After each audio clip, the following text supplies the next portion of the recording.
ಇದು ತಿರುಪತಿ ಬೆಟ್ಟ ನೋಡಿರ್ತೀರಲ್ಲ ಕೆಲವು ಜನ, ಸೇಮ್ ಅದಕ್ಕಿಂತ ಫುಲ್ ಟಫ್ ಆಗಿರುತ್ತೆ ಹತ್ತದು. ಬಟ್ ಹೋಗ್ಬೇಕಾದ್ರೆ ತುಂಬ ಸೇಫಿಂದ ಹೋಗಿ, ನಿಮಗೂ ಒಳ್ಳೇದು ನಡೆಯುತ್ತೆ. ಮತ್ತು ಇದು ಬಂದು ಫುಲ್ ಡೌನ್ ಆಗಿ ಹೋಗುತ್ತೆ. ಇದು ಬಂದು ಏನಂದರೆ ಇಲ್ಲೊಂದು ಚಿಕ್ಕದಾಗಿ ಕೊಳ ಒಂದಿದೆ. ಈ ಕೊಳದಲ್ಲಿ ಏನು ವಿಶೇಷಪ್ಪ ಅಂದರೆ, ಈ ಕೊಳದಲ್ಲಿ ಬಂದು ಈ ಶಿವನದು ತಲೆ ಮೇಲ್ಗಡೆ ಒಂದು ನೀರು ಬರುತ್ತಲ್ಲ, ಗಂಗಾ ನೀರು, ಯಮುನಾ ನೀರು ಅಂತ ಏನೋ ಕರೀತಾರೆ, ಗಂಗಾ ನೀರು ಅನ್ಕೊತೀನಿ ನಾನು. ಅದು ನೀರು ಬಂದು ಅಷ್ಟು ಬೇಗ ಎಲ್ಲೂ ಸಿಗಲ್ಲ. ಸಿಗಬೇಕಂದ್ರೆ ಒಂದು ನಾವು ಹಿಮಾಲಯ ಹೋಗ್ಬೇಕು. ಹಿಮಾಲಯಕ್ಕೆ ಹೋದರೆ ಅಲ್ಲೊಂದು ಶಿವಂದಿರ ಬದ್ರಿನಾಥ್ ಅಲ್ಲ,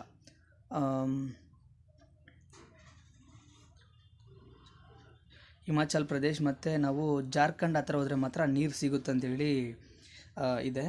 ಆ ನೀರು ಒಂದು ಈ ಕಾಡು ಒಳಗಡೆ ಸಿಗುತ್ತೆ. ಈ ಕಾಡು ಒಳಗಡೆ ಹೆಂಗೆ ಸಿಗುತ್ತೆ ಅಂತಂದರೆ, ಒಂದು ದೊಡ್ಡ ಕೊಳ ಒಂದಿದೆ. ಆ ಕೊಳದ ಒಳಗಡೆ ಚಿಕ್ಕದಾಗಿ ಲಿಂಗ ಒಂದಿದೆ. ಅದನ್ನು ಲಿಂಗ ಒಂದು ಆಟೋಮೆಟಿಕ್ ಉದ್ಭುತವಾಗಿರೋದು. ಆ ಲಿಂಗ